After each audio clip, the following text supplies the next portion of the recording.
जितने लड़के लड़कियां स्कूल कॉलेजों के उस सिलेबस को पढ़ेंगे उतने ही ज्यादा वामपंथी बनेंगे। एक जो कम पढ़ा लिखा व्यक्ति रेहड़ी लगा रहा है, उसकी अपने मत के प्रति आस्था उस व्यक्ति से ज्यादा है जो पीएचडी करके निकला हुआ है किसी कॉलेज से, क्योंकि उसके अंदर ऐसे ऐसे वायरस डाल दिए गए हैं, ऐसे ऐसे शंकाएं डाल दी गई हैं, ऐसे ऐसे डिमोरलाइज उसको कर दिया गया है कि वो भ्रूण हत्या भी वही कराता है। युवा सुसाइड कर रहा, परिणाम एजुकेटेड युवा सुसाइड कर रहा है। जो एजुकेटेड नहीं है ना, वे तो अपना कोई ना कोई ठेला लगा ही रहे हैं, कुछ नहीं कर रहे तो लूट ही रहे हैं, सुसाइड नहीं कर रहे। 15 अगस्त 1947 से भारत का इस्लामीकरण हो रहा है। अलग अलग मोर्चे पे अलग अलग टीमों के द्वारा पूरे भारत का इस्लामीकरण होता है। कन्वर्जन भारत का इस्लामीकरण का पार्ट है। लैंड जिहाद भारत के इस्लामीकरण का पार्ट है। यूपीएससी के अंदर अपने लोगों को घुसाना भारत के इस्लामीकरण का पार्ट है। और इस सारी योजना में सिस्टम स्पॉन्सर्ड है।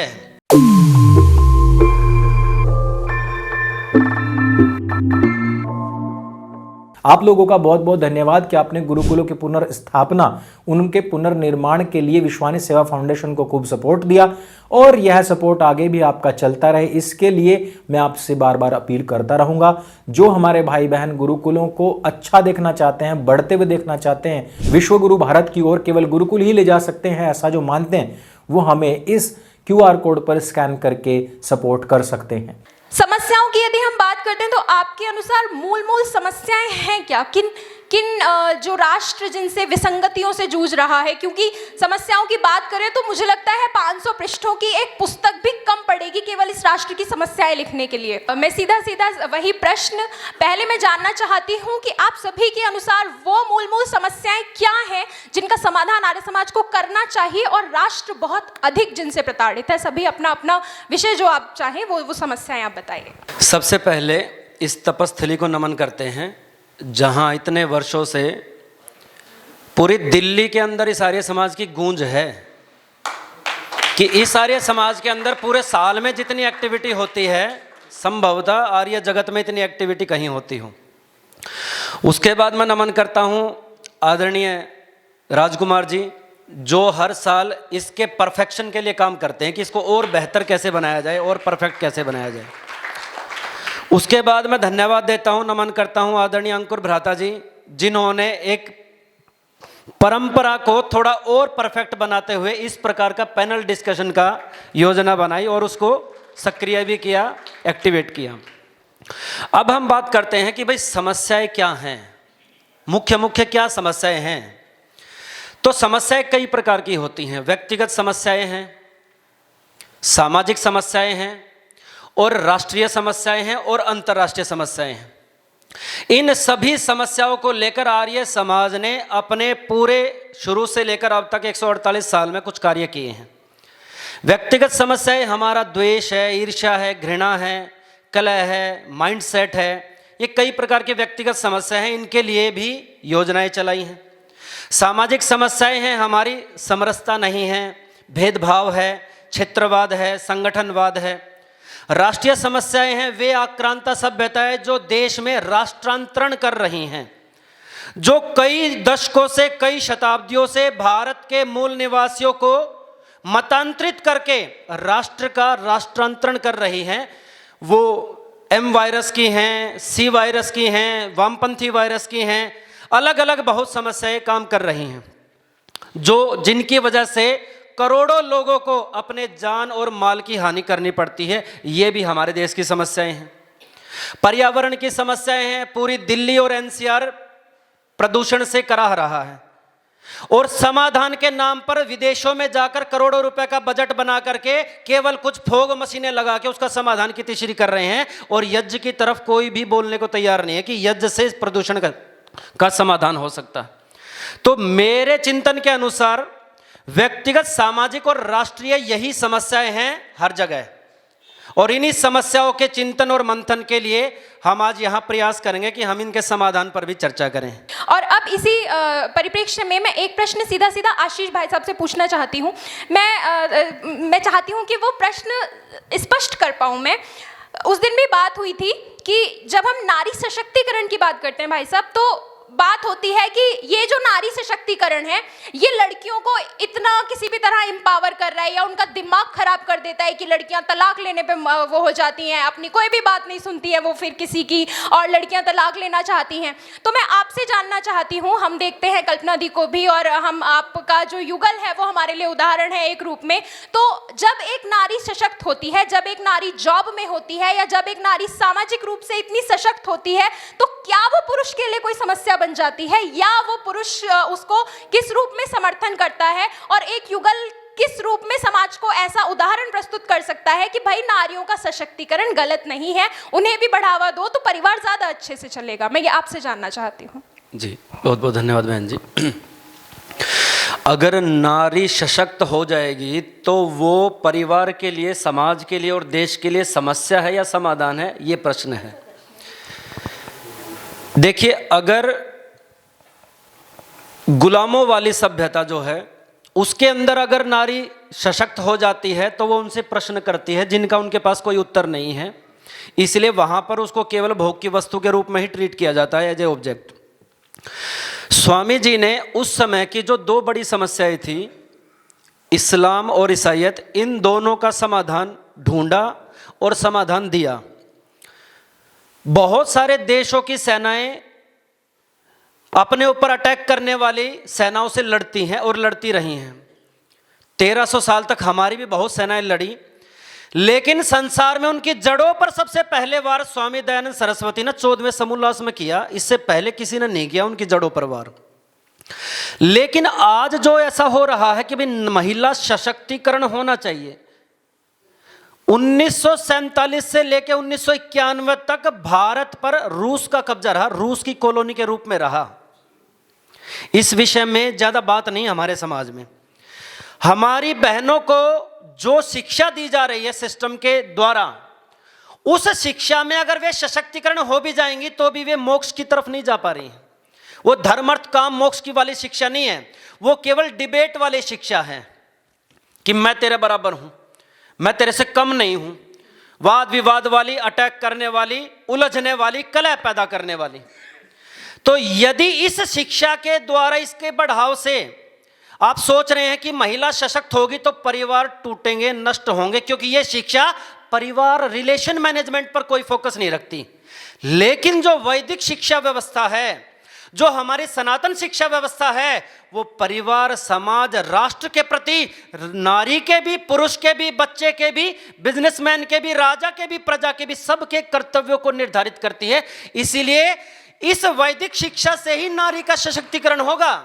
अगर आप बड़े बड़े स्कूल, कॉलेजेस और यूनिवर्सिटी खोलते जा रहे हैं और शिक्षा व्यवस्था के सॉफ्टवेयर जो है उसके अंदर कोई परिवर्तन नहीं कर रहे, तो यह सशक्तिकरण नहीं होगा। कितने ही पढ़ा लो, जितने लड़के लड़कियां स्कूल कॉलेजों के उस सिलेबस को पढ़ेंगे उतने ही ज्यादा वामपंथी बनेंगे।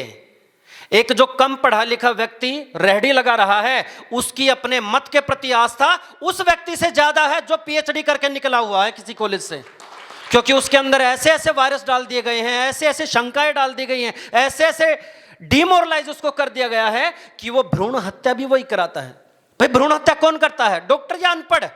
डॉक्टर करता है। और वो डॉक्टर कहीं 5 साल की ट्रेनिंग लेकर आता है, कहीं एमबीबीएस की ट्रेनिंग लेकर आता है। इतना पढ़ाई लिखाई करने के बाद भी वो भ्रूण हत्या वो एग्जीक्यूट करता, दाई नहीं करती।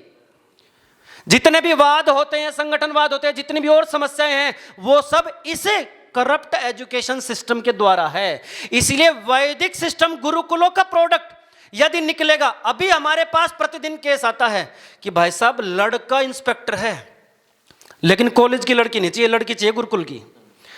अच्छा, खेत भोजन सब करना चाहते हैं, खेती कोई नहीं करना चाहता। पानी सब पीना चाहते हैं, बचाना कोई नहीं चाहता। और भाई गुरुकुल की लड़की सब चाहते हैं लेकिन गुरुकुल में भर्ती कोई नहीं करना चाहता है। बड़े अच्छी बात आ रही है। इसलिए आपको जो भी ये समस्याएं हैं, इन समस्याओं पर हर एक लेवल पर काम किया है एक्सेप्ट वामपंथ पर, क्योंकि हम वामपंथ को सही सही जानते ही नहीं हैं। जितनी भी समस्याएं अभी भ्राता जी ने, बहन जी ने बताई कि भाई युवा सुसाइड कर रहा, परिणाम एजुकेटेड युवा सुसाइड कर रहा है। जो एजुकेटेड नहीं है ना, वे तो अपना कोई ना कोई ठेला लगा ही रहे हैं, कुछ नहीं कर रहे तो लूट ही रहे हैं, सुसाइड नहीं कर रहे हैं। लेकिन ये जो पढ़ लिख के जो बाहर आ गया ना, इसका दुष्परिणाम है। और जब हम समस्याओं को इग्नोर करते हैं, समस्याओं के साथ कॉम्प्रोमाइज करते हैं, तब समस्याएं अपना वेरिएंट चेंज करके अल्ट्रा लेवल पर आ जाती हैं। हमने वामपंथ को इग्नोर किया और वो वामपंथी समस्या स्कूल एजुकेशन के सिस्टम के द्वारा भ्रूण हत्या, सुसाइड अटैक्स, क्राइम और इस प्रकार की चीजों से नए नए वेरिएंट के रूप में आ रही है। और हम समझ रहे यार हमारा तो देश पूरा युवाओं का देश है। युवाओं का देश नहीं, ये मार्केट है पूरे वर्ल्ड की। सबको यहाँ सामान बेचना है, टीवी के द्वारा, मोबाइल के द्वारा, अलग अलग एडवर्टीजमेंट के द्वारा, यहाँ सब बिकेगा, सब बिकेगा यहाँ पे। इसलिए युवाओं के देश को संभालने की आवश्यकता है। ये मार्केट हब बनता जा रहा है। मेरा यही निवेदन है, वैदिक शिक्षा व्यवस्था से अगर कोई लड़की पढ़ेगी तो वो सशक्त रहेगी और परिवार को बनाएगी। अगर एजुकेशन सिस्टम से आएगी तो भाई ज्यादा दिन तक नहीं चलोगे, 400 मीटर के ट्रैक में कहीं ना कहीं फिसलोगे। बस यही था जी। अरे बहुत बहुत धन्यवाद। और ये सच में एक प्रश्न है कि कंप्यूटर जो शुरुआत में बना हुआ होता है वो बिल्कुल सही होता है, उसमें जानबूझ के एंटीवायरस बेचने के लिए वायरसेस डाले जाते हैं, तो ये तो पॉइंट है, ट्रोजन्स डाले जाते हैं बिल्कुल। और अब मैं जुड़ना चाहती हूँ एक ऐसे मुद्दे की तरफ, एक ऐसे विषय की तरफ। हम दिल्ली एनसीआर में रहते हैं। अभी मैं पिछले दिनों कुछ दिनों कश्मीर में थी, हमें ऐसा लग रहा था भाई सारी हवा हमारे फेफड़ों में भर दो, वहाँ जाके पता नहीं क्या मिलेगा। ठीक है, यहाँ पे हम जिस जगह पर रहते हैं, यहाँ सबसे बड़ी समस्या पर्यावरण है, प्रदूषण है।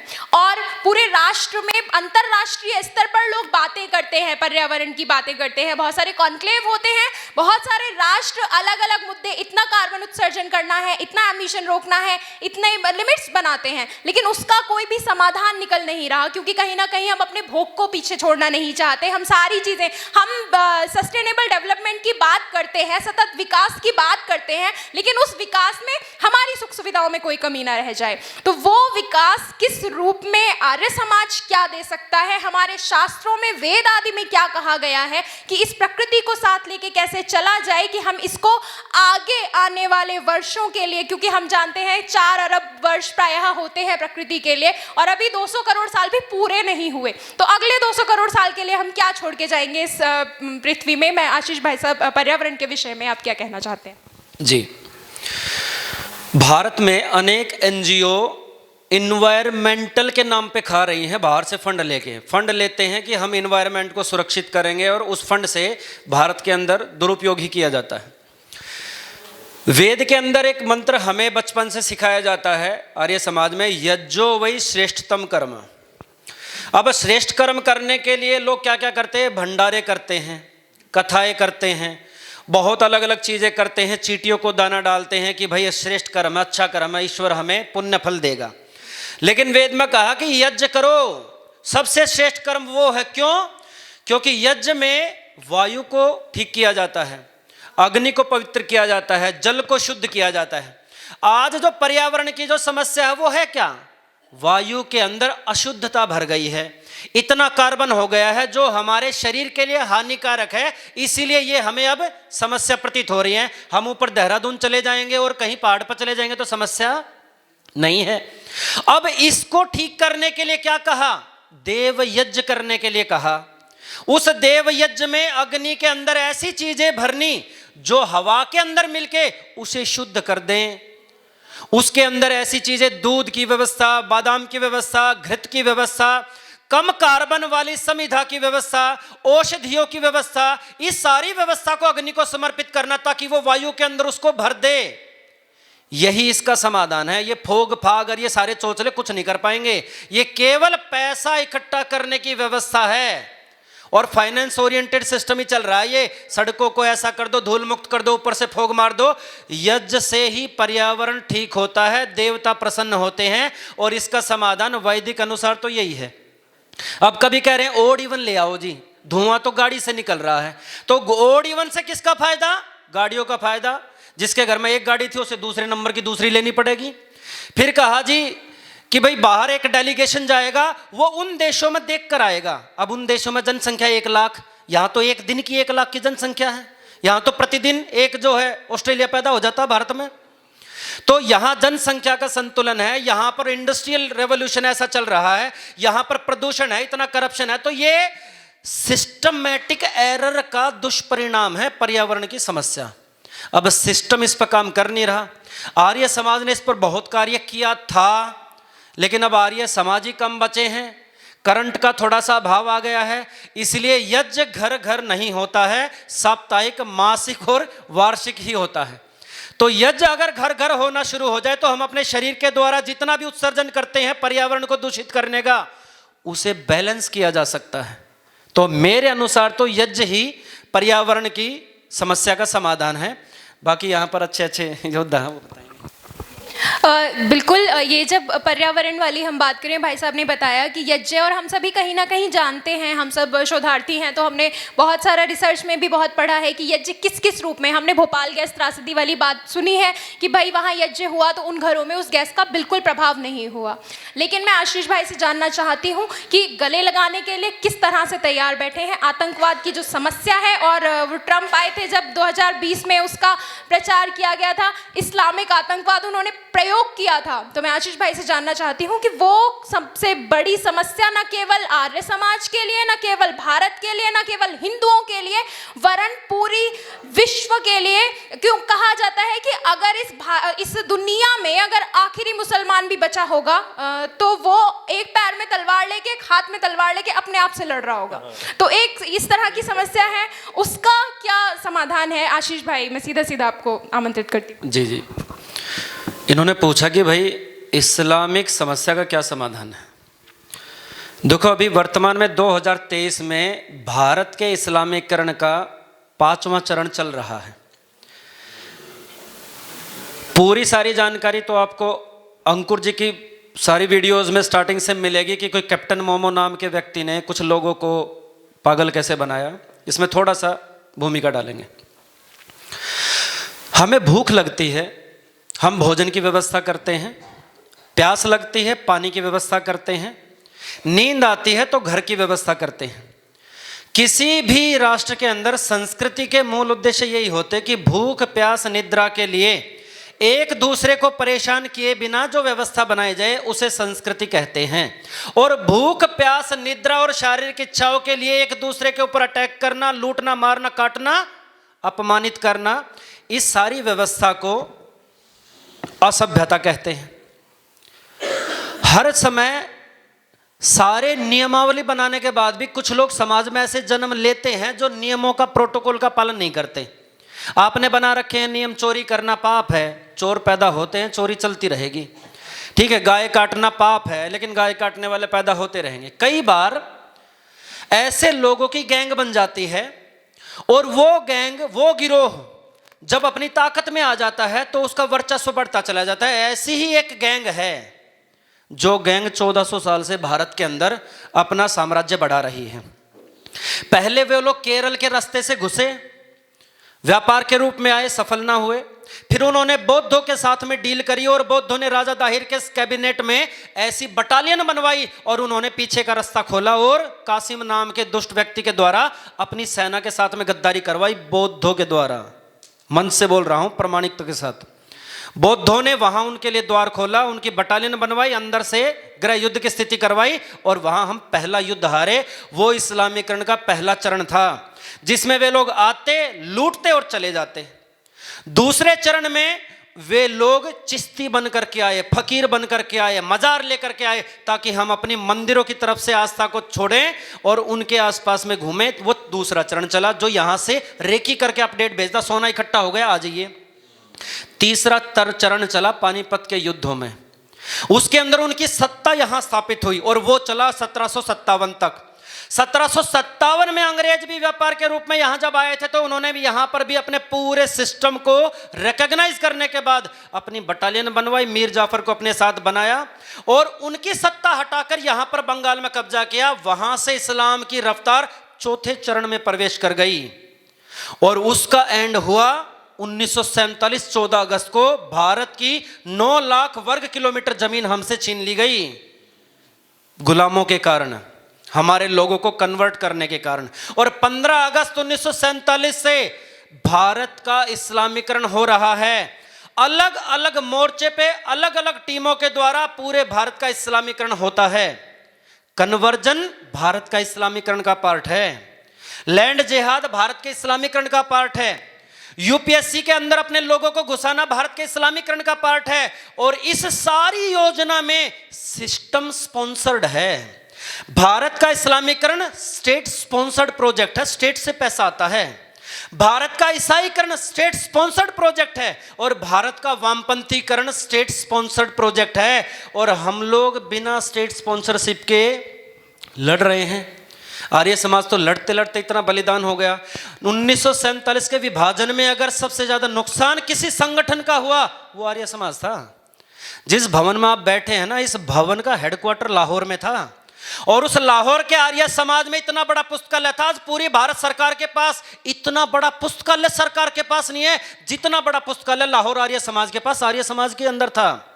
एक साल का बजट 8,69,000 करोड़ और खर्चा होता था 9 लाख से ज्यादा। इतने प्रचारक, इतने भजन उपदेशक, इतने शास्त्रार्थ महारथी, एक पूरा इकोसिस्टम खड़ा कर दिया था और उस इकोसिस्टम को तोड़ा।